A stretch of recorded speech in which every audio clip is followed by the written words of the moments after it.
guys, welcome back to the Rush Truck Trophy Truck Build Part 12. We've tacked all the bars in now and it's really starting to take shape. This is a good section because it's starting to look like a race car, and after the last week of cutting and grinding and fitting everything running off your mat, now you're starting to get a bit more motivated, well, I do, because it starts to look pretty cool. So we've got the bars that we've tacked in the front end and into the pillars. We've tacked all the cage. This one here we've obviously put in.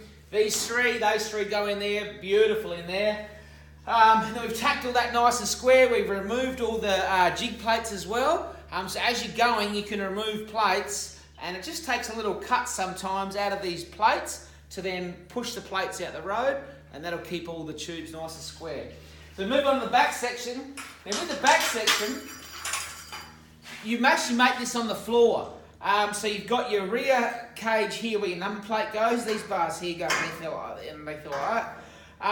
But you put these two tubes in where the spare tyre sits, and by marking a centre square here, that will give you the distance, and it'll head out, and that will give you the point where you cut the tubes off. So you can see here, this is your green that's been cut off, and by having this length here that we've made into the truck, you can make this back bar as long or as short as you want, depending on what your body style is. If you've got long back fenders or back guards at the back, you can bring it longer. If you've got short ones, you bring it up shorter.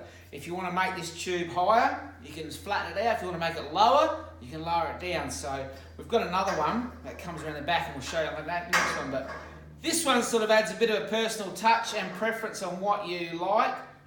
So whatever style you want to do, lower, higher, longer, or shorter, it's totally up to you guys. So we tackle that in, then we bring it in, we notch it out, and then we tack it all in. Make sure this is all zero by using this. This is a good little friend, this one. It keeps everything nice and zero because your table's zero. And then we're going to go on the bottom. After the bottom, the next episode, which will be the suspension pivot points, we'll get stuck into them and get them all nice and squared up. So thanks for watching, and for more information you can jump on our website www.rushtruck.com.au. You can see the whole build and see how it's going. So thanks for watching, we'll catch you in the next one.